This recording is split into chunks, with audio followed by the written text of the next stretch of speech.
My very, very good friend. Good buddy. Ladies and gentlemen, Les Dawson.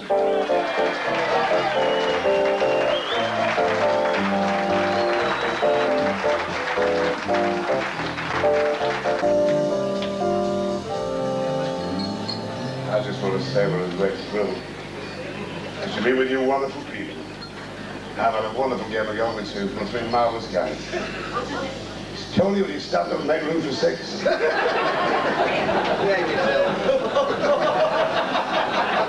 better not to pick a ball upon the 9 because that kneecaps in Bournemouth.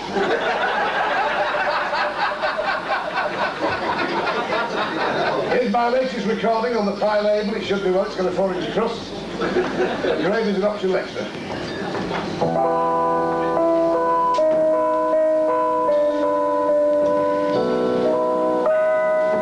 Feeling nothing more than feelings like I've never had before.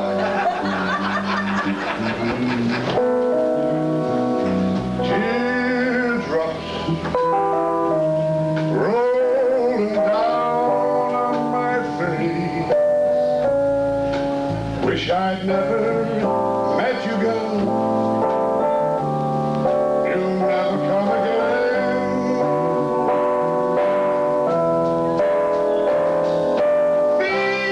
Feeling, oh, feeling,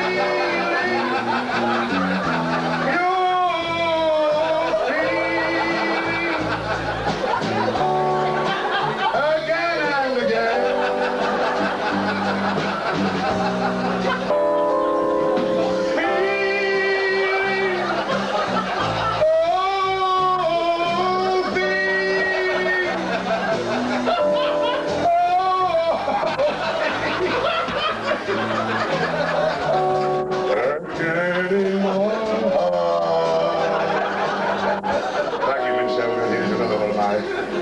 One of my songs, which is done so very well. There was a young man from Bombay. Quiet, for God's sake, this is wonderful stuff. There was a young man from Bombay. So I get the middle out of you, come. Play the key of L, Cole. Let me tell you. There was a young man from Bombay who sailed to China one day. He was strapped to the tiller with a sex-starved gorilla, and China's a bloody law.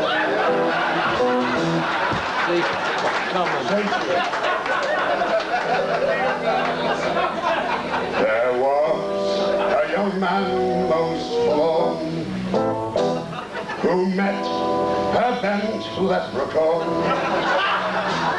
and he said to himself as he buggered the elf, I'd be far better off in a gnome.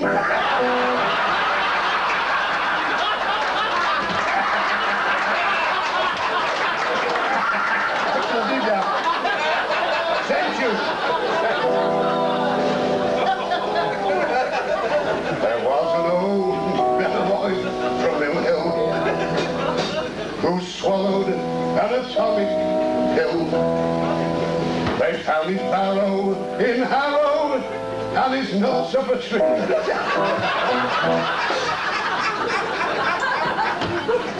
There is one charity before we depart, but I hope you don't mind that I should indulge on this. I would like to thank, first of all, everybody for taking part today, because the whole aspect of this is to have a bit of fun with golf.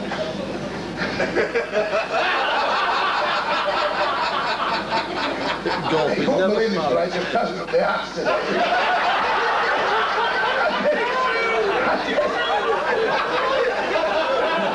That's the only birdie I've ever had.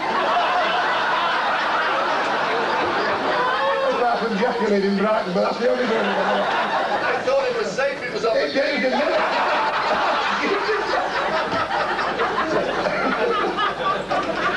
But we do have a subsidiary charity, and there are some tins strategically stationed outside, which the Dalmeny will have to call the loos. But these tins are only for those of you in the audience tonight, seriously, who are concerned with conservationism. I am the chairman of the Mordecai Appeal Fund. Don't snigger, because ecology is very important. The whole of ecology could be turned around, because I'm the vice president of the charity, which is basically for the preservation of the black infested swallowback duck in Britain.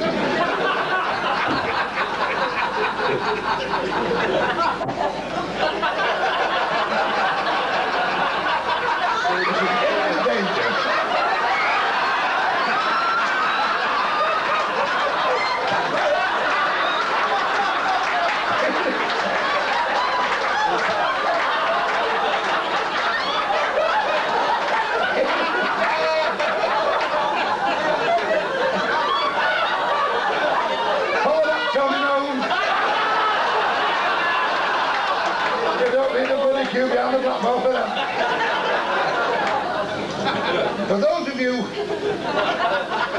who are only amateur ornithologists, or the ilk, will know that the black infested swallowback duck is a wonderful feathered denizen of our shores. It comes from haunts of coot and hern and delights this country's byways. But because of oil slicks on the cliffs of Scarborough, this tiny bird is in imminent danger of becoming extinct. What happens, the female of the species likes to mate on the very edge of the cliff, so that warm currents of air spiral upwards, and in the modern parlance, switch her on.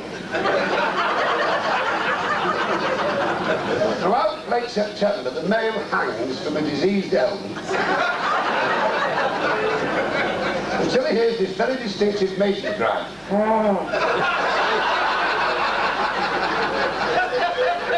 Well, of course he makes mistakes.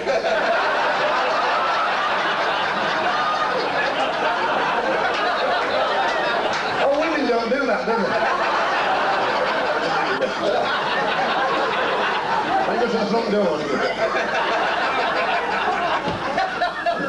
My missus said the other night, she said, I'm so bored with you, my bottoms fell asleep. I said, no, I just heard it snow.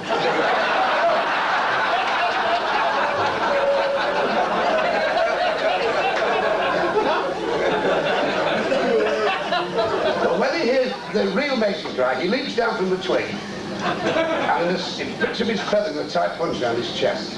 And in a series of swoops, skips and hops, attempts to cover the female in the simple act of procreation. But because of these oil slicks, he tends to skid over the top of her and fall down the cliff. And when they've done this 3 or 4 times, they do tend to say, stop it, let's have a drink with the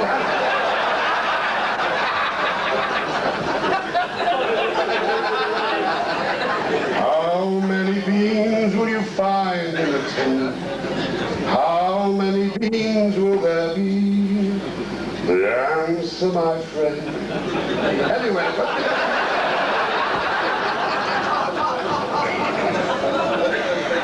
not many people know this, but St Annes has a very special niche in the heart of anybody who understands the strange waywardness of the humankind.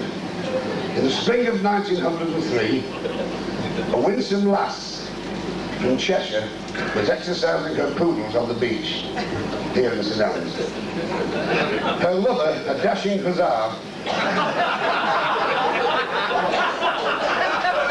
from the 1420 Lancers, galloped across the spray, dismounted, and they clung together as young lovers do, oblivious to all, with just a clench's mew of a gull.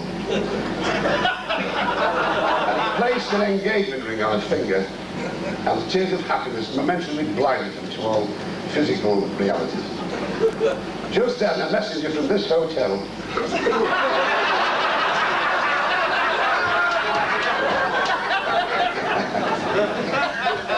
hobbled across with his leather apron and his clogs, and he gave the young soldier a message of grave import. that his regiment had been recalled to the colours because there was sporadic breakout of fighting in the Khyber Pass. He mounted his charger, and after one final embrace with his beloved swain, and went back to join his regiment. She waved, and the ring fell off her finger. The engagement into a heap of sand. In vain she scoured the area. He never returned from the war. He fell leading a charge against a battery of mortars at Nepal. She never married. The memory of that one love was sufficient to carry her through only till last year at the age of 96. She came here to one of the nursing homes with one last nostalgic tomographication of her mind. She was being wheeled across the sand at the very spot where she got engaged, and a boulder in the sand snagged her bath chair wheel.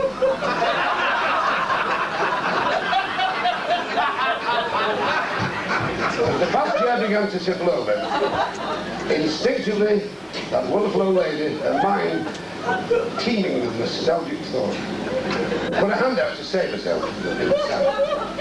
And you guessed, dog shit.